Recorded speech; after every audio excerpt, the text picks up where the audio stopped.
All right, I'm Mike Moreno reporting for DamonWildcats.com and joined right now by our head women's soccer coach, Dan Dolan, bringing you the third of our weekly installment series, giving you the inside information on our women's soccer team here in the 2017 season. And Coach, I think I'm joined by a happy coach today. A couple of overtime wins since the last time we sat down and did one of these. So you guys pick up a 2-1 overtime win Saturday in your East Coast Conference opener at St. Thomas Aquinas, and then yesterday a 1-0 double overtime win. Non-conference play at Clarion. So just, do you feel like your team's got it rolling right now? 4 wins in a row.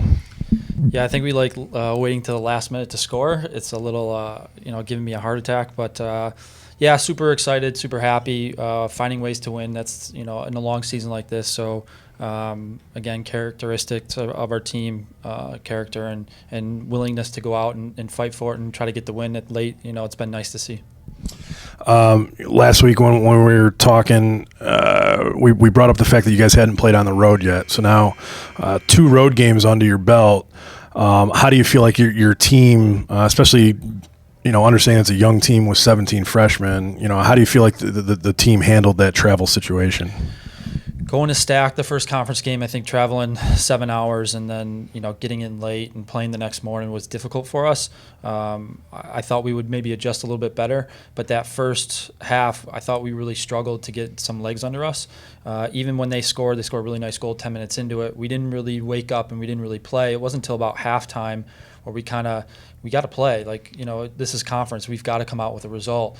Lindsay was feeling sick that day, and she came in 10 minutes into the second half, and it changed. All of a sudden, we started having possession of the ball. We started really playing the way that we're capable of playing. We find a really nice pass and play. We get a goal. 10 minutes later, we had another really nice pass and play, and what's her face? DePablo just missed it wide, and then late in the overtime, Ari just with a fantastic cross diagonal pass to Kaylin Phillips making a run and staying with it. A lot of players would have gave up after the miss hit and followed through, and huge win.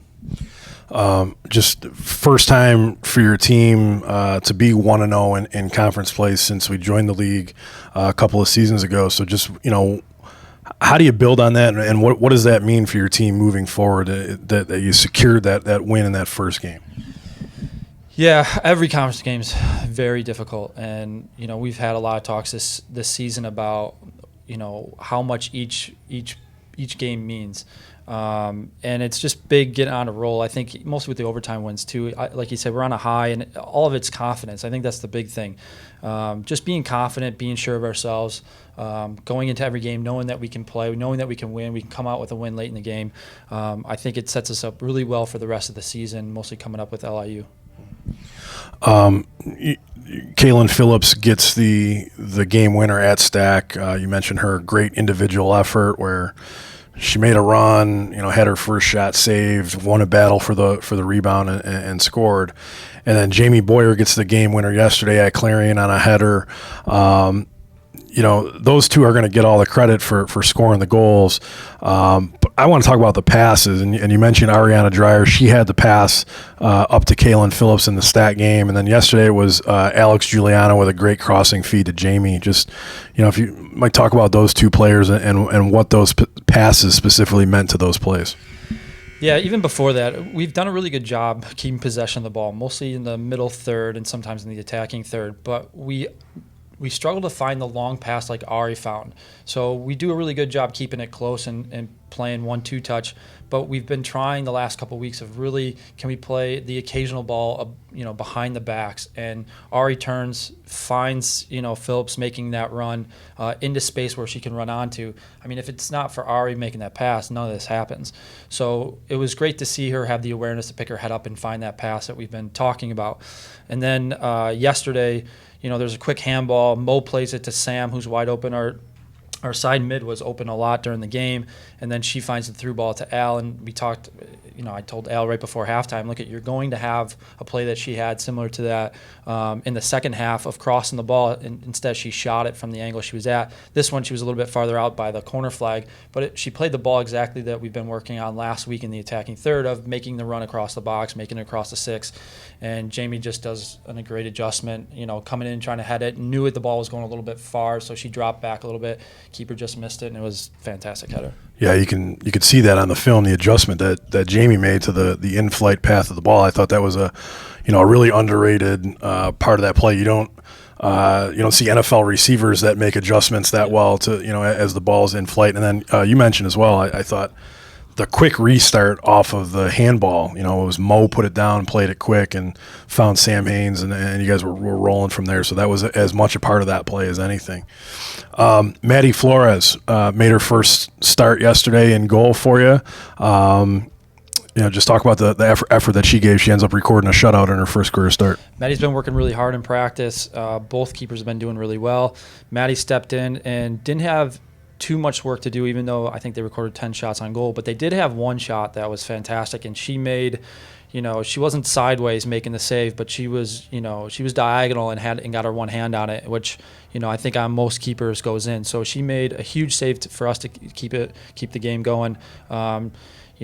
It's hard when you're not getting a lot of playing time and keeping your spirits up, but that's what we're here to do, is try to instill some confidence in her, and I thought she did very well along with our back line. Well, she was ready when her number was called, and that's what you want, and probably a good problem to have for you right now. Your 2 freshman goalkeepers, she played well yesterday. Caitlin White has played well for you guys all season long, and has been honored by the conference a couple of times with some weekly accolades, and you guys are, I think, 3rd in the conference right now with something like a 0.7 goals against average as a team. So certainly playing well in goal, and then, as you mentioned, the defenders in front as well.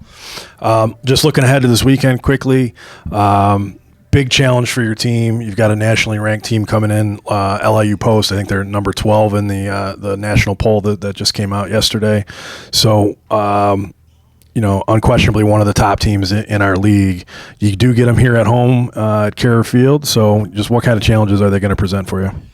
They're always well coached, organized. They use the whole field. They're big, they're strong, technical, they're quick. But we've always done well, I thought, against LIU. We haven't, I think, gotten a result against them, but we've always kept it close. And I expect the same thing, going into Saturday. And again, with the high that we're on, the confidence that we have, I know our team feels like we can play with anybody. So the big thing is going, we're home. We got to fight. We've got to fight for 90 minutes. And that's, against those top teams, it's tough because you can fight for a half, you can fight for 60 minutes, and then usually they take over. Those top teams do. So it's important that we're going hard the entire 90 minutes, and maybe it's a little bit of overtime, who knows, and then we somehow, get some points out of it.